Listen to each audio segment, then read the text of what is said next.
The storm came out of nowhere.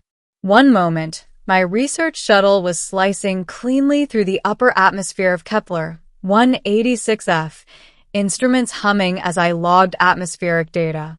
The next, the sky fractured into layers of violet lightning, and my console erupted in warning alarms. Winds slammed into the hull like invisible fists. Gravity shifted. The stars vanished.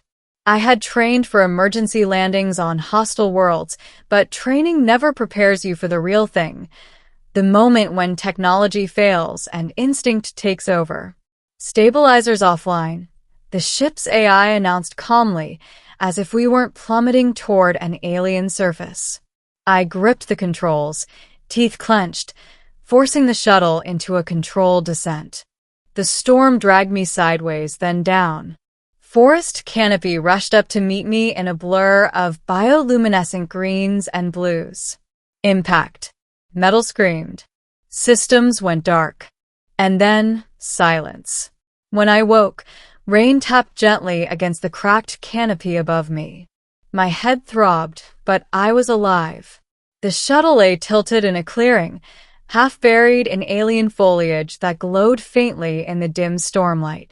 The air outside shimmered with unfamiliar particles, warm and breathable.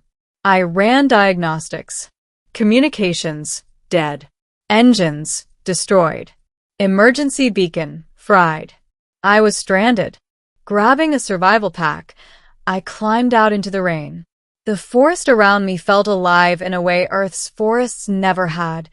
Plants reacted to my movement, leaves curling inward as I passed, roots shifting beneath the soil. Distant thunder rolled, deeper than any storm I'd known. I needed shelter. That's when I heard footsteps. They were light, deliberate, not animal. I turned and froze.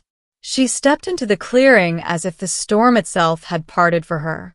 Tall, graceful, her skin shimmered with faint iridescent patterns that pulsed softly with each breath. Her eyes were large, luminous, reflecting the stormlight like twin moons. She wore armor that looked grown rather than forged, organic curves protecting her form. Then another appeared, and another. By the time I realized what was happening, I was surrounded. Alien women, at least a dozen of them, stood in a loose circle around me, studying me with open curiosity. None held visible weapons, yet every movement radiated quiet power. I raised my hands slowly. I'm not hostile. One of them stepped forward. She was different. Older, perhaps. Her presence commanded attention. "You survived the Skyrend," she said, her voice resonating directly in my mind. Telepathy. Yes, I answered aloud, unsure if speech even mattered. Her eyes softened slightly. "Then the planet has chosen you." They led me through the forest to a settlement unlike anything I'd imagined. Towering structures rose from the ground like living trees, their surfaces glowing with flowing patterns of light. Bridges of woven energy connected platforms where alien women moved with purpose and grace. I saw no men. Not one. Inside a vast hall, the elder introduced herself as Veilora, matron of the stormbound clans. Through a mix of spoken language and shared thought, I learned the truth of their world. This planet, Astria, was shaped by violent electromagnetic storms that arrived without warning. Long ago, their species had evolved into a matriarchal society, not by choice but by survival. The males of their kind were physically weaker, unable to withstand the storm's effects on neural systems. Generation by generation, the males vanished. The women endured. They adapted. They grew stronger, smarter, more connected to the planet, to each other. And now, for the first time in centuries, a living male from another species had fallen from the sky and survived the storm. "You are an anomaly," Veilora said, "and anomalies change the future." Days passed as I recovered. The storm faded, replaced by a sky painted in impossible colors. I was given quarters grown from crystal-like vines. Everywhere I went, eyes followed me, not with hunger, but fascination.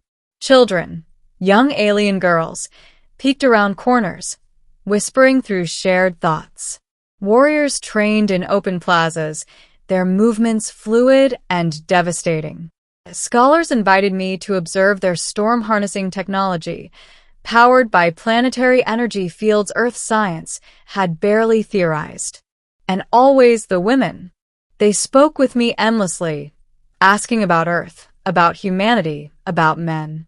They listened with an intensity that made me realize how isolated their world had become. One evening, Veilora invited me to the storm chamber, a vast open dome where lightning danced harmlessly along energy conduits overhead. "The storms are returning," she said, "stronger than before." "I can't help with that," I admitted. "I'm just a scientist." She smiled. "You survived when none should. That is help enough."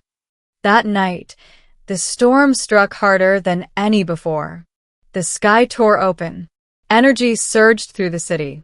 Shields flared. Structures groaned. And then something went wrong. A critical node failed. The planetary defense field destabilized. Without thinking, I ran toward the control nexus. Veilora shouted after me, but I didn't stop. The energy was overwhelming, crackling through the air like a living thing. I reached the core and saw the problem instantly, a harmonic imbalance. The system was designed around their biology, their neural patterns, not mine. I placed my hands on the interface. Pain exploded through me. But then, something incredible happened. The system adapted.